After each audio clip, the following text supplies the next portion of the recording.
lain? Ada lagi? Kekeruhan air, Pak. Kekeruhan air, apa lagi?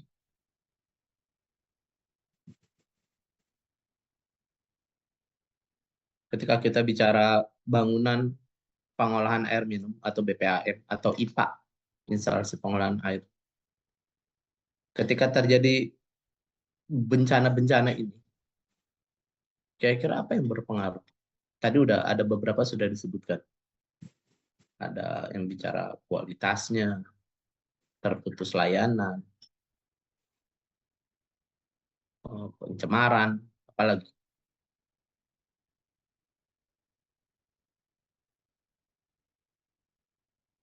Apalagi kira-kira. Penyumbatan intake gitu, Pak, terjadi nggak? Penyumbatan intake, apalagi.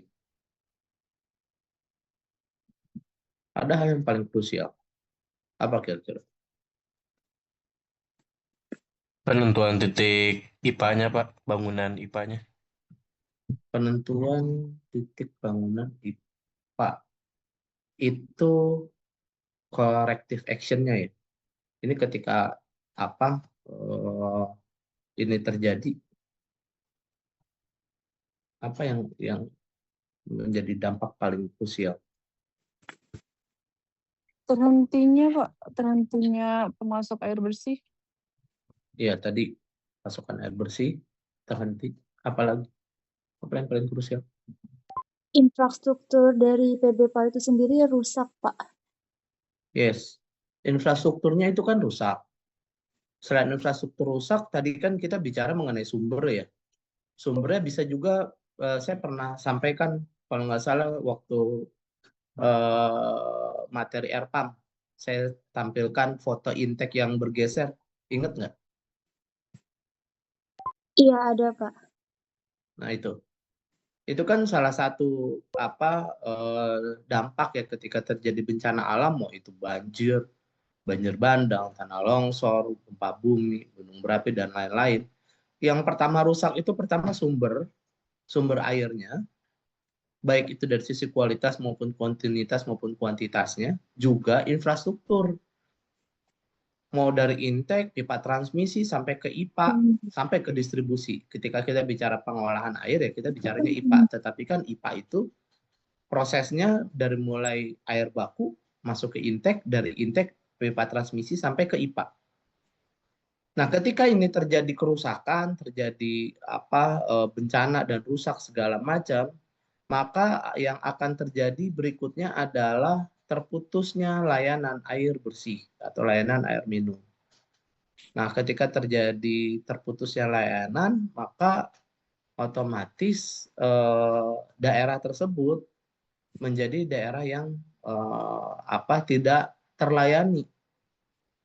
Biasanya di lokasi-lokasi gempa, apabila sudah terisolasi, daerahnya terisolasi, itu untuk sampai kembali dia itu normal, itu tidak sebentar, biasanya gitu.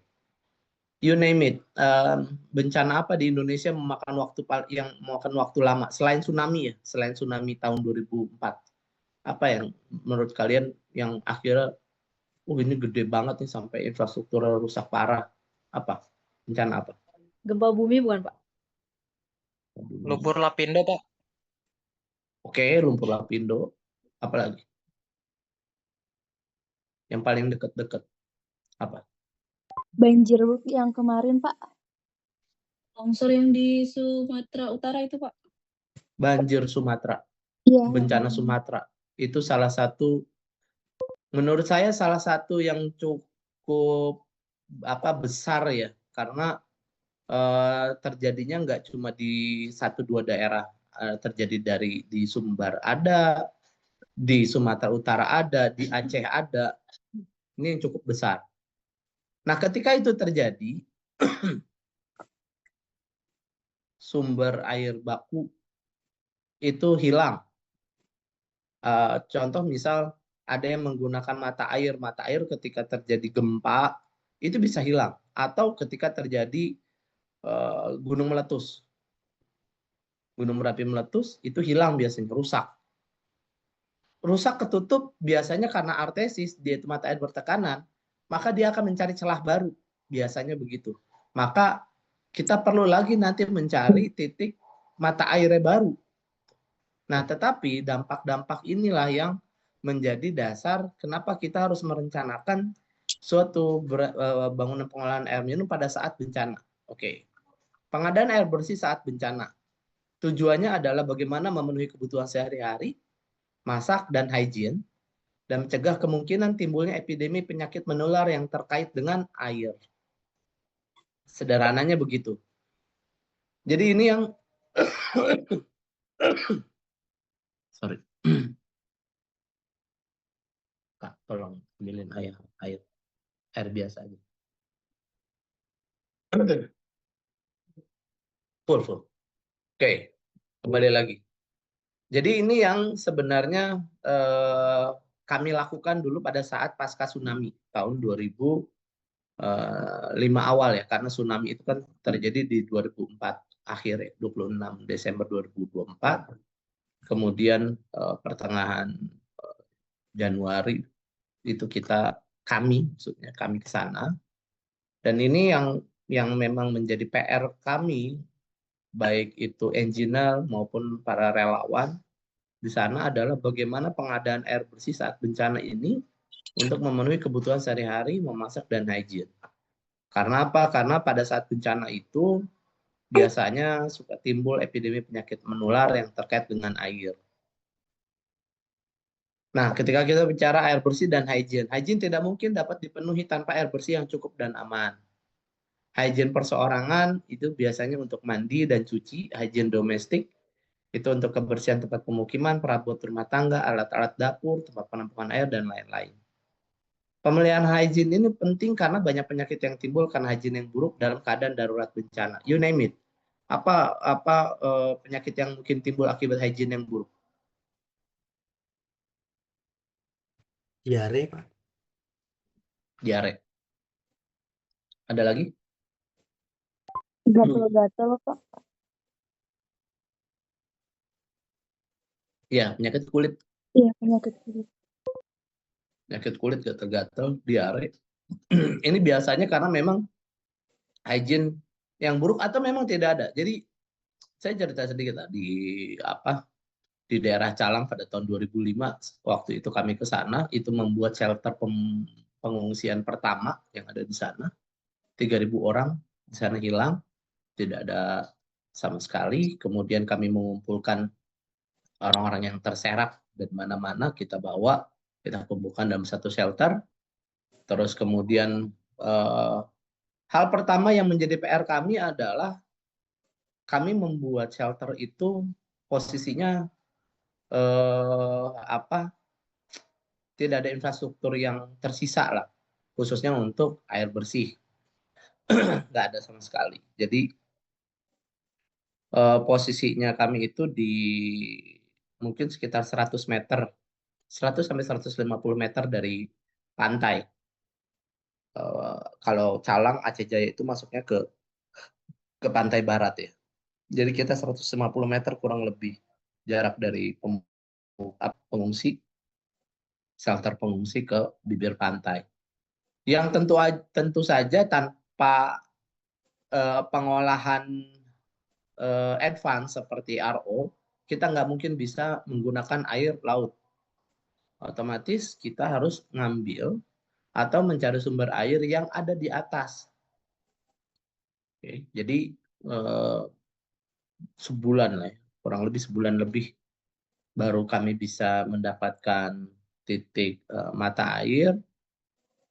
Itu pun setelah kita atau kami itu berkoordinasi dengan orang-orang GAM pada waktu itu, karena memang pada waktu itu GAM sama Indonesia itu belum perdamaian. Jadi Februari itu belum perdamaian. Perdamaian GAM sama Indonesia itu Agustus 2005 di Helsinki. Jadi kita yang ke lapangan tuh masih bertemu dengan orang-orang GAM yang masih mengangkat senjata. Intinya adalah kita nggak mungkin bisa bertahan dengan kondisi pengiriman air minum itu tuh cuma ada di hari Rabu dan hari Sabtu. Jadi menggunakan helikopter karena terisolasi. Jalanan dari Banda Aceh menuju Aceh Jaya itu terputus. Jadi jembatannya putus. Kalau kita nggak bisa bawa barang, akhirnya kita harus pakai helikopter. Itu hari Rabu dan Sabtu dan itu pun berebut. Jadi kita baru 1 bulan setelah itu kita bisa buat. Nah, hal-hal yang harus diperhatikan dalam mencegah epidemi penyakit menular. Pertama itu adalah taksiran jumlah kebutuhan air bersih. Keamanan ketika mengambil air dari sumber. Ini yang kenapa akhirnya cukup menantangnya adalah ketika kami mencari sumber air. Sumber air, mata air yang ada di atas atau di bukit atau di gunung. Itu tuh bukan cuma masalah keamanan dari orang-orang GAM ya, tapi juga dari harimau Sumatera karena memang tempat harimau Sumatera di sana itu. Kemudian keadilan jatah air bersih untuk setiap rumah tangga yang memang harus dibagi secara adil. Karena ini akan menjadi konflik kalau tidak ada keadilan di dalam proses atau pemberian jatah untuk setiap warga dan rumah tangga. Jarak tempuh dan kemudahan jalan pengambilan air. Jarak tempuh dan kemudahan jalan pengambilan air ini yang juga kami pikirkan. Karena di opsi pertama, mata air yang kami ambil itu tuh jarak tempuhnya cukup jauh, sekitar 3,5 kilo lah, kurang lebih. Akhirnya kami mencari lagi, makanya baru sebulan setelah itu kami mendapatkan mata air yang cukup untuk kebutuhan air di lokasi pengungsian yang jaraknya kurang lebih sekitar 1,5 kilo. Kemudian ketersediaan wadah untuk mengambil air dan menyimpan air dan kontinuitas tersedianya air bersih. Nah, kalau ketersediaan wadah ini memang harus disiapkan ya oleh pemerintah ketika pada saat bencana, dan untuk kontinuitas tersedianya air bersih, disinilah kejelian engineer. Di sini intuisinya engineer di dalam melihat dan mengukur debit aktual yang ada di sumber air, mau itu dia dari mata air ataupun dari sungai. Oke, saya lanjut ke sini dulu. Oke. Ketika kita bicara kemajuan akses program air bersih untuk masyarakat pada saat bencana, kebutuhan dasar air minum perseorangan itu rata-rata itu di 7,5 liter per hari. Tetapi memang tergantung ya, bergantung dengan cuaca, sosial budaya dan norma lokal, jenis makanan dan lain-lain. Semakin sering masak, semakin sering menggunakan air tentunya akan menjadi akan bertambah juga kebutuhannya. Tetapi minimal ada 7,5 liter per hari yang memang harus kita cukupi. Gitu. Nah, saya lanjut dulu. Oke. Tadi ya ketika kita bicara terkait dengan program penyediaan air, bagaimana nanti tempat pengambilan air itu terawat baik air dan selalu cukup. Jarak maksimum dari rumah atau dari lokasi masyarakat terdekat itu 500 meter maksimum ya. Semakin dekat semakin bagus karena kan khususnya di daerah yang rawan binatang liar dan lain-lain, kalau kita ngambil air malam itu tuh menjadi resiko sendiri ya. Kemudian lama maksimum mengantri. Nah, ini kenapa sampai ada lama maksimum mengantri 15 menit? Ini hasil ukuran. Jadi 15 menit ini tuh sebenarnya setiap mengantri dan mengisi bejana 20 liter itu maksimum itu udah ada di 3 menit. Itu hasil mengukur ya. Jadi 3 menit itu maksimum mengisi bejana 20 liter atau jerigen 20 liter. Kalau dikali 3, 3 menit dikali 5 aja 15 menit. Tetapi paling tidak maksimum lama mengantrinya jauh 15 menit. Karena setelah 15 menit orang-orang itu akan mulai bereaksi biasanya. Mulai rame dan mulai tidak terkontrol. Ini biasanya begitu ya di apa namanya di lokasi pengungsian. Terkadang juga karena memang mereka itu bisa jadi bukan berasal dari daerah yang sama atau bukan dari suatu tempat yang sama, sehingga konflik sosial juga kadang muncul juga. Air tersedia untuk setiap orang per hari 15 liter. Tadi kan minimum ya, minimum itu 7,5 liter. Tetapi kalau bisa tersedia ya 15 liter itu angka aman lah, angka aman untuk setiap orang. Karena ada yang tahu nggak SPM namanya, standar pelayanan minimum untuk orang di Indonesia itu berapa liter per orang per hari? Ada yang tahu nggak? Standar pelayanan minimum untuk setiap orang yang ada di Indonesia itu minimum berapa liter per orang per hari? 100 sampai 150 liter. Benar. 100 sampai 140 liter. Yang lain?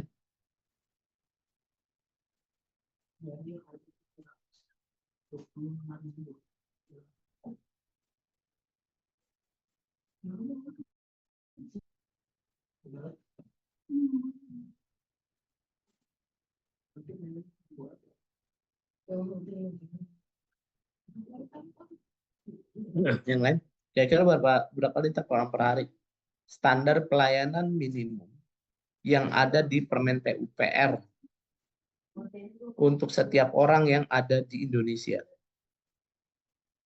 Berapa? Itu yang tergantung kotanya itu bukan, Pak? Yang Nah, kalau metropolitan, kota besar itu berdasarkan skala kota. Nah, ini ada namanya peraturan menteri tentang SPM. Kalau kalian browsing, peraturan menteri tentang SPM, standar pelayanan minimum air minum di Indonesia. Nanti kalian akan nemu itu.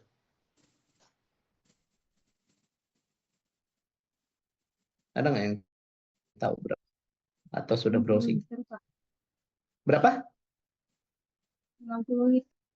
Yes, 60 liter. 60 liter per orang per hari itu SPM. Standar pelayanan minimum untuk orang di Indonesia. Tetapi ini dalam kondisi normal. Tetapi ketika kita bicara dalam kondisi bencana, minimal kita itu di angka 15 liter per orang per hari itu bisa kita sediakan. Jadi begini, dasar pemilihan, dasar perhitungannya adalah 15 liter per orang per hari dikali jumlah pengungsi yang ada di sana ketika kita mau menyediakan sarana air bersih. Pada waktu itu 300 orang. Ya kan? 300 orang. Berarti kan kita kali 15. Berarti dapat berapa?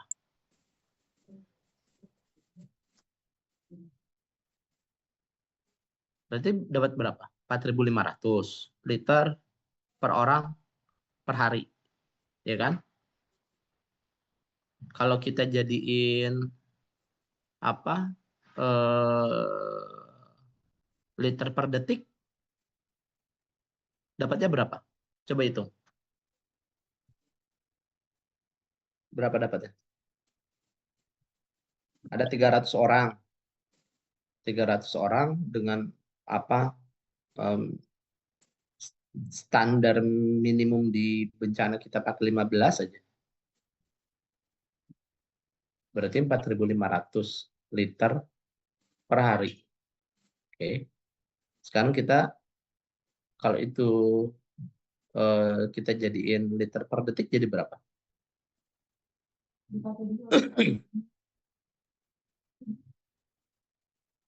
Ada yang udah bisa selesai ngitung? Gampang banget ini. 0,05 Yes, liter per detik. 0,05. Kecil kan? 0,05. Jadi sebenarnya pada waktu itu 1 liter sampai 3 liter per detik itu kami sudah debit minimum yang bisa kita dapat di mata air tersebut. Jadi pada waktu itu aman. Karena kita udah dapat kurang lebih 1 sampai 3 liter per detik di debit minimumnya.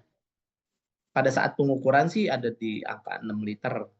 itu masih oke. Tapi kita anggap dia minimumnya itu di angka 1 sampai 3 liter per detik. Sementara kebutuhannya cuma 0,05. Anggaplah bukan 0,05, anggaplah 0,5, masih aman. Nah, jadi ini yang pertama dilakukan pada saat bencana. Oke, ini saya lanjut aja dulu. Oke. Saya masuk ke SAR Palam, saringan pasir lambat. Sebelumnya kita masuk ke saringan pasir cepat, itu di bangunan pengolahan lengkap. Bangunan pengolahan lengkap menggunakan saringan pasir cepat atau rapid sand filter. Sementara di bencana itu yang biasanya, bukan biasanya, yang pada saat itu kami gunakan itu menggunakan saringan pasir lambat, tetapi dengan konstruksi sederhana. Karena kami tidak memiliki material yang bisa kami bawa sampai ke bukit sana. Tapi saya akan menjelaskan mengenai konsep tentang saringan pasir lambatnya. Oke. Teknologi pengolahan air yang sangat sederhana dengan hasil air bersih dengan kualitas yang baik. Di awal pernah kita membahas mengenai bangunan pengolahan lengkap dan bangunan pengolahan yang tidak lengkap. Bangunan pengolahan lengkap itu kalau menggunakan air bakunya dari air yang kualitasnya tidak bagus. Tetapi kalau untuk bangunan pengolahan tidak lengkap, biasanya dari air yang kualitasnya cukup baik. Dari mata air dan lain-lain yang kekeruhannya di bawah 10 NTU. Nah, saringan pasir lambat ini yang tadi saya bilang ya, cocok untuk yang kualitas air bakunya dengan kekurangan rendah dan relatif tetap, biasanya dari mata air. Jadi nggak perlu lagi bahan kimia atau koagulan. Proses pengolahan yang utama adalah penyaringan dengan media pasir dengan kecepatan penyaringan 5-10 meter kubik per meter persegi per hari. Karena memang ini lambat sekali. Sengaja memang dibuat lambat. Oke, air baku dialirkan ke tangki penerima, ke bak pengendap, diendapkan kotoran, disaring dengan pasir. Kemudian setelah itu baru ada proses klorinasi, baru masuk ke reservoir ke konsumen. Nah, sebelum itu saringan pasir lambat itu ada persyaratan yang perlu dipenuhi. Jadi karena ini itu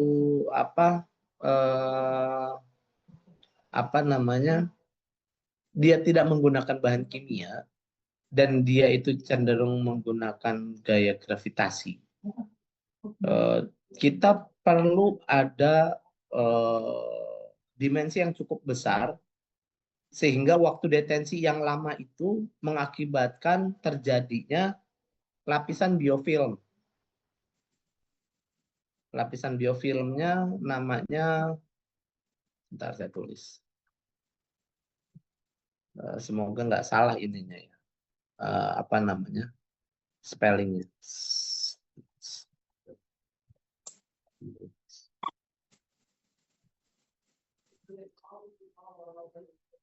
Baca nggak di layar?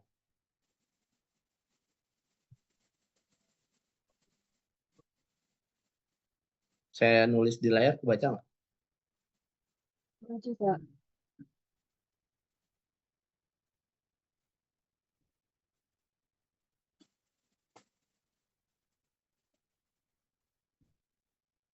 Oke, smooth deck layer ini itu adalah lapisan biofilm, lapisan biologi hipogeal yang terbentuk di permukaan filter pasir lambat. Jadi inilah yang akan nanti jadi sebentar.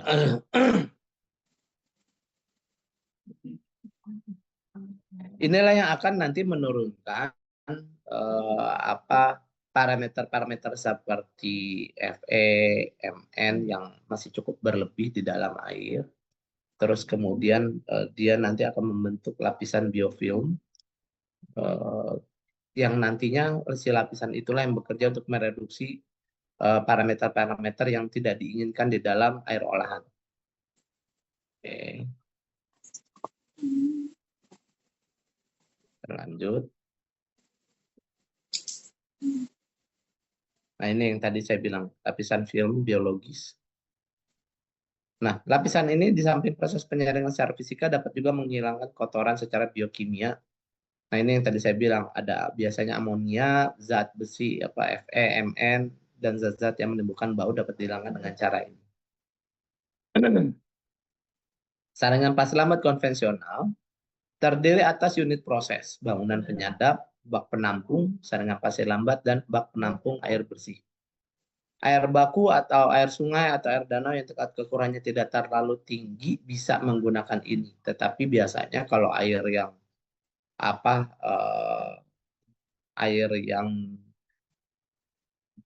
air danau ya. Kalau air danau itu kadang agak fluktuatif karena biasanya ada dari lereng-lereng itu, atau biasa apalagi danau-danau yang ada KJA-nya, keramba jaring apung, ini banyak mengandung amonia dan nitrat-nitratnya cukup tinggi. Oke, saya lanjut. Nah, ini ini komponen dasar saringan pasir lambat. Dilihat dari sistem kontrol inletnya, dia dari sini, sebentar. Dari sini ini masuk, terus kemudian masuk lapisan pasir. Nah, di sini supernatan atau lapisan biologisnya. Lapisan biologinya ada di sini, si smoke stack layer itu. Kemudian ini sistem saluran bawah, ada drain. Kemudian setelah air bersih keluar, di sini air olahan. Ketika keluar, nanti sebelum masuk reservoir atau sebelum masuk bak penampung, dilakukan proses desinfeksi. Tetapi pada saat itu kami tidak melakukan proses desinfeksi ya, karena di sana tidak ada listrik, jadi tidak ada pompa pengaduk, tidak bisa kita lakukan desinfeksi karena memang semua segala terbatas. Kalau bahkan bangunan saringan pasir lambatnya pun kami hanya membuatnya dari dindingnya itu kita menggunakan dinding tanah, kita tutupi dengan bambu, potongan bambu. Jadi untuk menahan biar tanah itu tidak terlalu banyak yang tergerus masuk ke dalam si saringan itu. Nah, kemudian kita bikin pakai kayak semacam kawat gitu untuk menyaring lagi kotoran-kotoran sebelum masuk ke pipa. Oke, saya lanjut dulu. Nah, dari inlet itu struktur inlet harus dibuat sedemikian rupa sehingga air masuk ke dalam saringan itu tidak merusak atau mengaduk permukaan media pasir bagian atas. Karena apa? Karena kita membutuhkan dia alirannya steady agar terjadi lapisan biofilm yang baik. Struktur inlet biasanya berbentuk segi empat dan dapat berfungsi juga untuk mengeringkan air yang berada di atas media penyaring pasir. Lapisan air di atas media penyaring atau supernatan yang tadi saya bilang ya, tinggi lapisan air yang berada di atas media pasir dibuat sedemikian rupa agar dapat menghasilkan head sehingga dapat mendorong air mengalir melalui embun pasir. Di samping itu juga berfungsi agar dapat memberikan waktu tinggal air yang akan diolah dalam media pasir sesuai dengan kriteria desain. Kriteria desain yang kita butuhkan yang tadi saya bilang, kalau kalian mau lihat yang barunya itu ada di SNI, saringan pasir lambat, kriteria desainnya. Kemudian ini ada bagian outlet, hasil olahan, berfungsi juga sebagai wear untuk saluran untuk kontrol tinggi muka air di atas lapisan pasir. Ini media pasir, diameter pasir yang digunakan harus cukup halus, yakni dengan ukuran 0,2 sampai 0,4 mm. Biasanya kita menggunakan pasir silika. Nah, pada saat itu kami tidak menggunakan pasir silika karena kami juga susah mendapatkan pasir silika karena dengan kondisi daerah yang masih terisolasi. Jadi kami menggunakan pasir dari sungai. Jadi kami menggunakan pasir dari sungai, kerikil-kerikil dari sungai, sebisa mungkin bisa kita gunakan. Oke. Ini ada sistem saluran bawah untuk mengalirkan air olahan serta sebagai penyangga media penyaring. biasanya menggunakan kerikil lapisan bawah ini. Kemudian ruang pengeluaran, ini yang langsung menuju ke reservoir.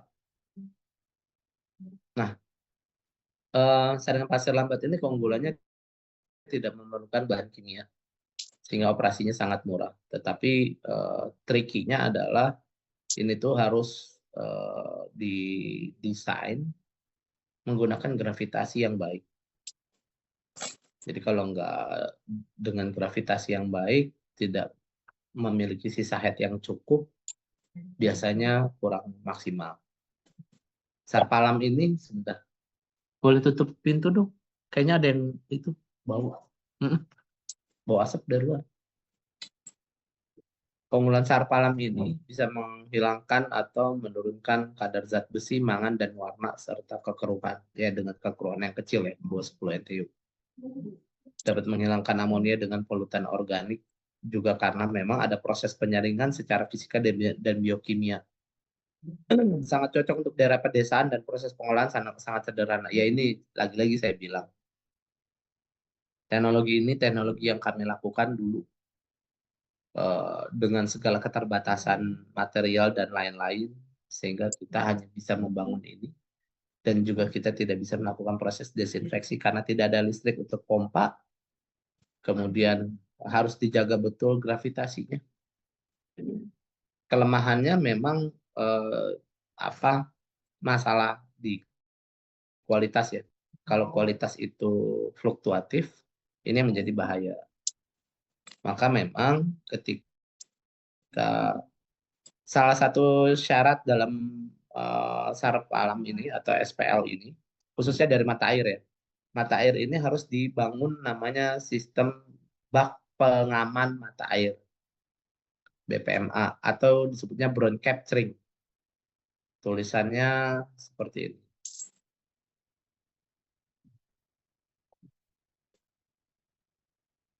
Ada yang pernah dengar istilah ini? Brown capturing? Ada? Saya memang pernah dengar istilah ini. Nggak ada. Oke, brown capturing itu bangunan pengaman mata air.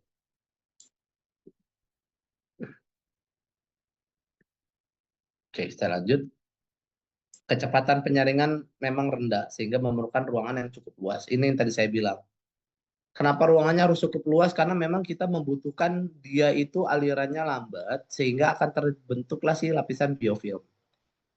Pencucian filter dilakukan secara manual dengan mengeruk lapisan pasir bagian atas dan dicuci dengan air bersih, dihamparkan, setelah itu dimasukkan lagi ke dalam bak saringan seperti semula. Jadi memang cukup repot ya si saringan pasir lambat ini, tetapi karena memang tidak ada pilihan lain saat itu, jadi kita bisa menggunakan ini. Untuk menyaring air gambut tidak bisa ya, karena memang kita tidak menggunakan bahan kimia di sini. Nah, untuk saringan pasir lambat ada yang model upflow untuk untuk mengatasi problem seringnya terjadi kebuntuan saringan pasir lambat akibat air baku yang tinggi, dapat ditanggulangi dengan cara modifikasi desain saringan pasir lambat, yakni menggunakan pasir lambat upflow. Jadi alirannya dari bawah ke atas seperti nanti saya tunjukkan. Peralatan pengolahan pendahuluan. Jadi ada bak saringan awal dulu. Kemudian ada dari situ baru masuk ke bak penampung air bersih. Jadi seperti ini. Ini upflow. Jadi dari sumber air, di sini contohnya dari sungai ya. Dari embung, danau atau sungai. Di sini bangunan penyadap. Di sini bak penenang. Kemudian di sini air itu diharapkan naik dari bawah ke atas. Kemudian dari sini masuk lagi, ini saringan pasir awal, kemudian ini ada saringan pasir utama. Nah, karena disebutnya upflow, maka dia itu tidak seperti konsepnya si saringan pasir lambat yang tadi di awal saya sampaikan. Kalau di atas kan saringan pasir itu dari gravitasi atau yang saya buat itu menggunakan gravitasi dari mata air langsung ke saringan, langsung ke sistem under drain atau sistem sistem yang ada di bawah. Jadi air keluar dari bawah under drain masuk ke bak penampung. Nah, kalau yang ini ketika kita bicara dia itu dari tidak ada mata air, kita pakai sungai atau embung, tapi kekeruhannya agak fluktuatif di atas 10 NTU atau di bawah di atas 10 NTU sampai 50 NTU, kita bisa menggunakan upflow, tetapi dengan saringan pasirnya kita buat 2. Perhatikan di sini. Sini ketika kita bicara upflow filtration, yang menjadi masalah adalah head. Kalau kalian lihat di sini, kita membutuhkan head untuk air itu naik ke atas. Sehingga kita membutuhkan ketinggian yang cukup untuk air itu bisa naik ke atas. Kalau ketinggian si saringan pasir ini sekitar 1,5 sampai 1,8 meter, untuk naik ke sini berarti kita butuh head sekitar 2,5 sampai 3 meter sisa headnya. Jadi antara level tinggi bangunan penyadap dan level muka air di saringan pasir awal ini tuh harus memiliki selisih sekitar 2,5 meter sampai 3 meter. Agar apa? Agar si air ini bisa naik ke atas dan bisa masuk ke saringan berikutnya. Sampai sini paham nggak?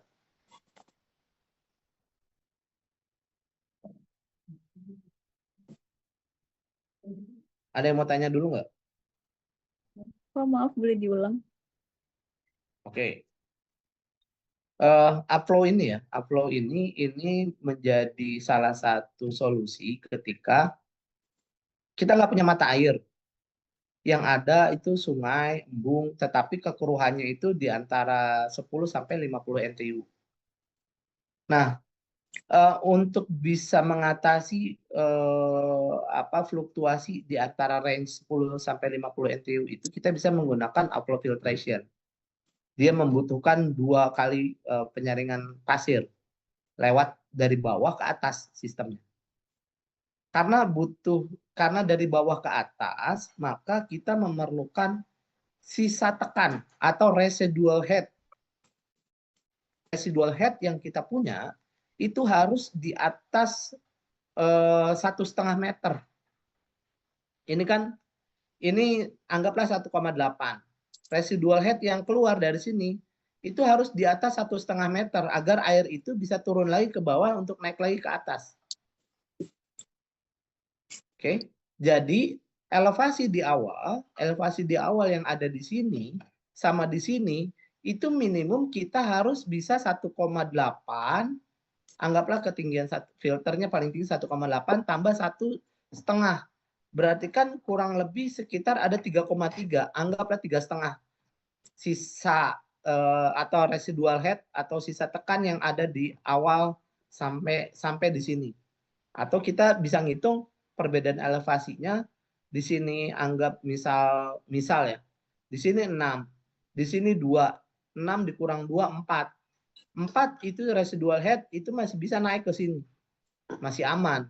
Tetapi kalau di sini 3, di sini 2, itu kita cuma punya 1 residual head. Ke sini nggak naik airnya. Maka nggak bisa akan turun lagi ke bawah untuk masuk ke saringan pasir berikutnya. Sampai sini paham nggak?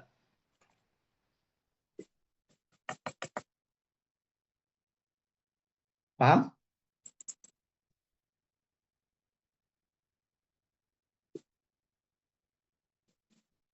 Oke. Kalau sampai sini dulu deh. Saya mau sholat Isya, saya mau makan malam dulu. Nanti kita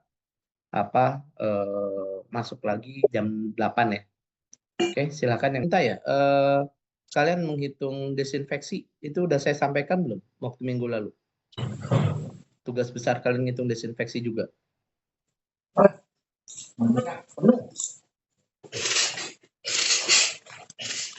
Ada yang saya ngomong di grup kan ya?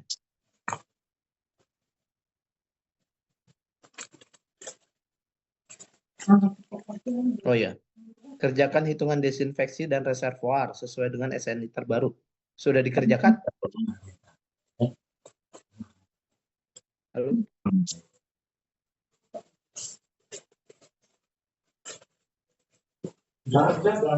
Untuk desinfeksi dan reservoir sudah dikerjakan?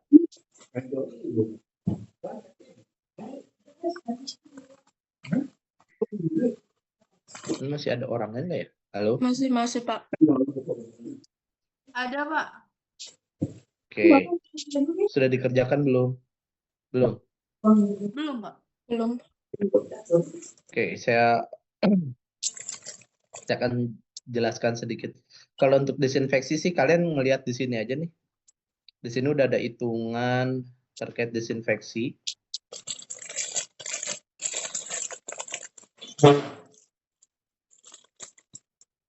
Debit aliran, diagram alir. Ini koagulan. Nah ini rumus perhitungan dosis klor. Nanti kalian ngitung dari sini. Nah saya mau membahas tentang reservoir dulu ya, biar kalian tuh paham juga. Waktu take pump, kalian udah belajar EPANET kan ya? Sama saya? Pak.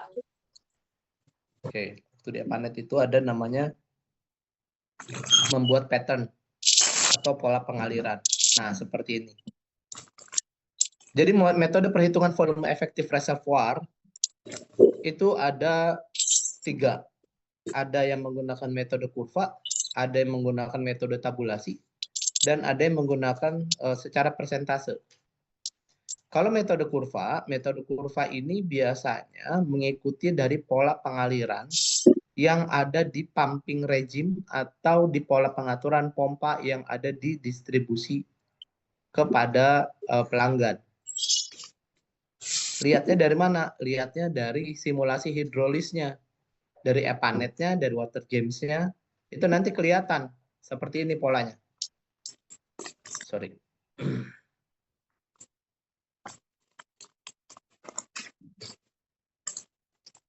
Nah ini, seperti ini. Jadi kalau yang kemarin, kalau masih diingat di EPANET, kalau waktu kita bikin pattern, pola di malam hari itu kan tidak habis banget ya. Kalau ini contohnya nih habis banget nih, jadi dia nggak ada pengaliran sama sekali. Baru ada pengaliran itu sekitar jam 3. Jam 3, jam 4, jam 5, peaknya itu di jam 7. Gitu. Nah ini, pola ini itu berdasarkan dari kondisi existing yang ada di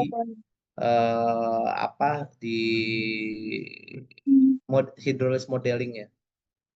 Kemudian ada lagi menggunakan metode tabulasi. Metode tabulasi ini, pada metode ini volume efektif akan diperoleh dari jumlah selisih terbesar yang positif dan selisih terbesar yang negatif antara fluktuasi pemakaian air dan suplai air ke reservoir.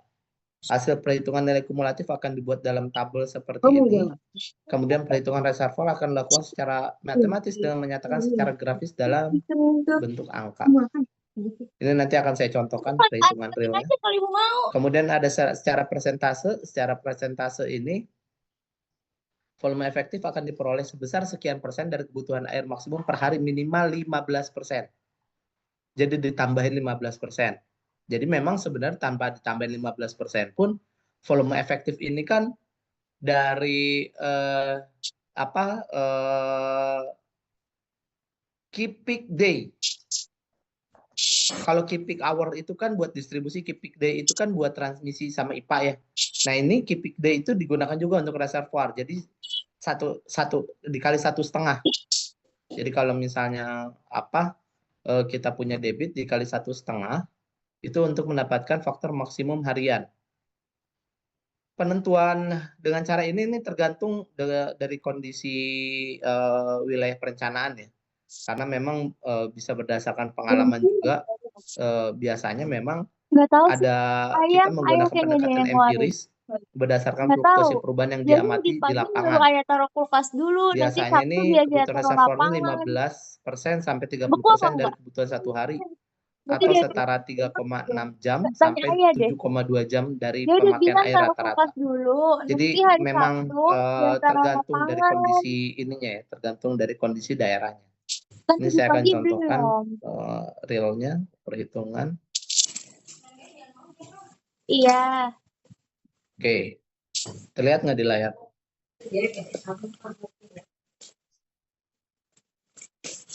Tapi buang aja sampah-sampah depan, Bu. Halo? Lihat, Pak. Udah terlihat? Oke. Review kapasitas reservoir ini yang saya kerjakan di BSD. BSD di sektor I5. Jadi saya langsung ke sini aja. Nah, ini. Ini saya mendapatkan data dulu. Sorry, bukan mendapatkan. Saya mencari atau mengumpulkan data sekunder dulu. Fluktuasi pemakaian air di beberapa bulan, di beberapa tahun. Jadi dari bulan Juli 2019, Januari 2020, Januari 2021, Juli 2021. Jadi kalau kalian lihat mirip-mirip lah dia apa polanya.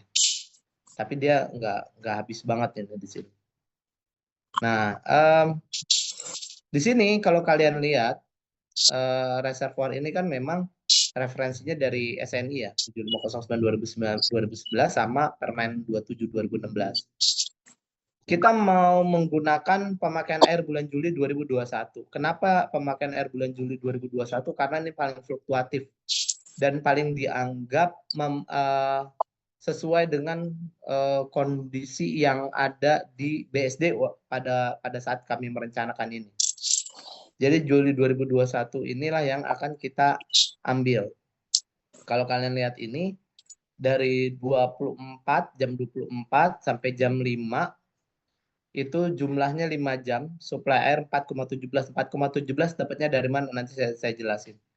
Terus pemakaian air 2,2%, dari total supply-nya sekian persen, total pemakaian. Ini data ya. Jadi data kita hitung. Nanti kalian boleh capture ini. Boleh capture. Kalian nanti bisa menggunakan pola ini juga untuk kalian, tetapi disesuaikan dengan kondisi di daerah kalian. Kalau kalian nggak punya data, mungkin bisa kalian cari literatur dari jurnal orang ataupun dari hasil skripsi orang di daerah yang kalian rencanakan. Jadi misal kalian di kecamatan apa gitu. Nah, cari atau kecamatan yang lain di dalam satu kabupaten yang sama yang pernah dilakukan kajian terkait dengan pola pemakaian air misal. Atau mungkin kalau langsung reservoir mungkin susah, tapi minimal pola pemakaian air di daerah tersebut kalian bisa cari. Nah, nanti kalian bisa menggunakan tabel ini untuk kalian bisa menghitung volume efektif reservoir.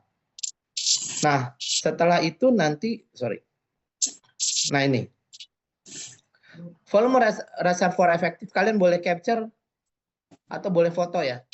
Ini saya nggak akan kasih karena ini kerjaan saya dan ini dokumen punya BSD. Kalian boleh foto. Sudah? Udah, Kak. Sudah? Oke. Jadi kalau kalian lihat di sini,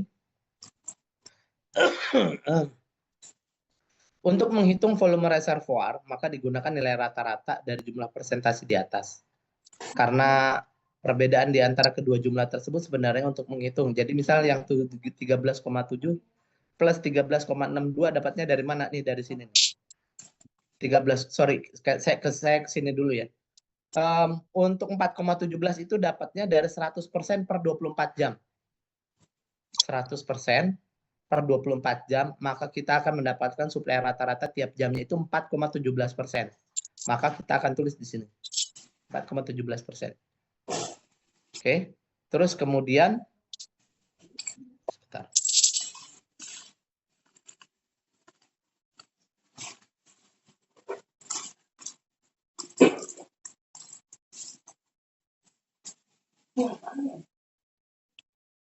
Dagingnya yang bawa tadi pagi ini habis.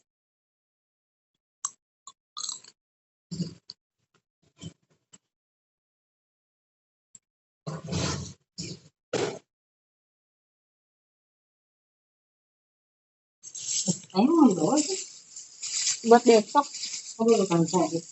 Daripada nyiapin pagi-pagi kan ribet.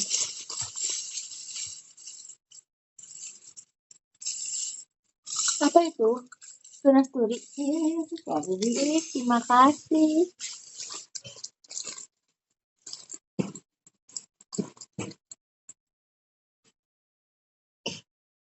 Yang daun buat BH ya?